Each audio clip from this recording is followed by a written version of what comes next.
le monde tourne. Direction la Birmanie, refusant de tirer sur leurs concitoyens. Les informations pullulent. Tout de suite, voici les informations. C'est le moment d'ouvrir la page internationale avec Erlich Dorelas depuis Boston, Massachusetts.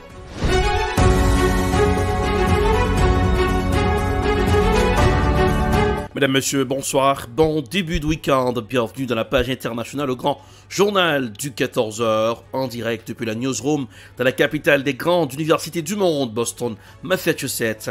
Erlich Dorelas pour la présentation, à Jacques Mel pour présenter ce grand journal. Je connais François Smith, Jean-Julien, Rubans assure les manœuvres techniques.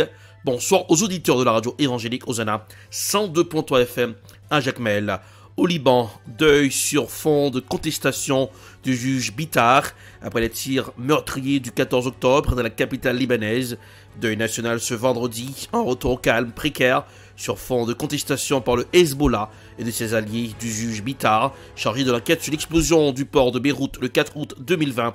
Voici un reportage signé TV5 Monde. Au lendemain de la fusillade, les stigmates sont visibles un peu partout dans ce quartier de Beyrouth. Le calme est revenu, mais l'armée reste déployée et les habitants sont sous le choc. Cela nous rappelle la guerre de 75 et 82. Cela nous rappelle les jours d'horreur que nous ne voulons pas revivre. Aujourd'hui, la situation est différente de celle d'autrefois, car tous les quartiers sont mélangés. Les musulmans vivent là, les chrétiens ici et vice-versa.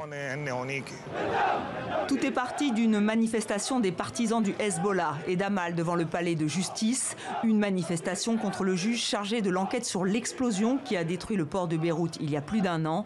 Le juge Bitar qu'ils accusent de partialité et dont ils réclament le départ. Depuis cette flambée de violence, le président Aoun multiplie les consultations et il prévient. Ce qui s'est passé fera l'objet d'un suivi sécuritaire et judiciaire. Et je veillerai pour ma part à ce que l'enquête parvienne à la vérité sur ce qui s'est passé afin de demander des comptes aux responsables et aux instigateurs, comme toute autre enquête judiciaire, y compris l'enquête sur l'explosion du port. En ce jour de deuil national, le pays enterre aujourd'hui les 7 victimes de ces affrontements les plus violents depuis des années. En Grande-Bretagne, conservateur poignardé dans sa circonscription est décédé. Un député conservateur britannique, David Ames, a été poignardé à mort vendredi alors qu'il tenait une permanence parlementaire dans sa circonscription. Une agression qui arrive au Royaume-Uni, le souvenir douloureux d'attaques similaires. Voici un reportage signé Euronews. Le Royaume-Uni est sous le choc après la mort ce vendredi du député conservateur David Ames, 69 ans. Ce dernier a été poignardé à plusieurs reprises alors qu'il se trouvait en permanence parlementaire dans une église de sa circonscription à Leigh-on-Sea, à l'est de Londres. La police locale a annoncé l'arrestation d'un homme de 25 ans et a précisé qu'elle ne cherchait personne d'autre en rapport avec cet incident. L'homme est actuellement en détention pour suspicion de meurtre. Malgré son nom est figuré dans les Pandora Papers, rencontre entre Uhuru Kenyatta et Joe Biden à la Maison Blanche. Voici un reportage signé Africa News. Le président kényan Uhuru Kenyatta a rencontré jeudi son homologue américain. À la sortie de cette réunion, Joe Biden a annoncé faire don de 17 millions de vaccins Johnson & Johnson à l'Union africaine. Il a également annoncé que d'autres livraisons sur le continent africain devraient être effectuées d'ici la fin d'année. Je me réjouis d'entendre votre nouvelle annonce de ce nouveau don, car comme beaucoup d'entre vous le savent, à l'échelle du continent, nous sommes très en retard par rapport au reste du monde en termes de capacité à vacciner nos populations. Comme le président vient de le mentionner, tout soutien supplémentaire est donc le bienvenu et nous nous réjouissons de la poursuite de ce partenariat. Les deux dirigeants ont également parlé de la nécessité de transparence envers les systèmes financiers. Cette discussion survient alors que le président kényan vient d'être épinglé par l'enquête des Pandora Papers relative aux comptes offshore des hommes d'affaires du monde entier. En Afghanistan, au moins 33 personnes ont été tuées lors de la prière du vendredi dans un attentat suicide contre une mosquée chiite de la ville de Kandahar, dans le sud de l'Afghanistan, le berceau des talibans, ainsi défiés en plein cœur de leur fief traditionnel. Décryptage avec la correspondante de France 24 à ce journal. Afghanistan, une nouvelle fois endeuillé, un attentat suicide a fait au moins 33 morts et 53 blessés. Le kamikaze a visé une mosquée chiite de la ville de Kandahar.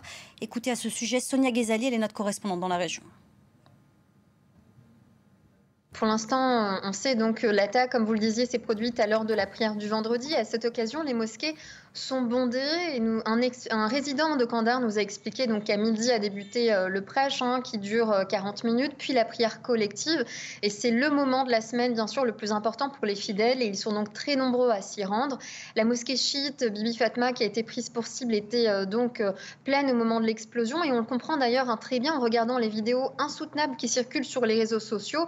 Elles ont été prises par les premiers témoins et on voit des corps sans vie, ensanglantés, certains recouverts de draps ou de tissus, les tapis de prière couverts de sang. Alors il semblerait qu'il y ait eu plusieurs explosions, mais pour l'instant on n'en a pas exactement le détail. En tout cas, devant l'hôpital Mir-Wais de Kandahar, où les blessés ont été pris en charge, des dizaines de personnes font encore la queue en ce moment pour donner leur sang, car les blessés sont nombreux. La population est en colère, c'est ce que nous a dit un résident que l'on a joint par téléphone. On ne peut rien attendre de ce nouveau gouvernement, même pas la sécurité, c'est ce qu'il nous a dit.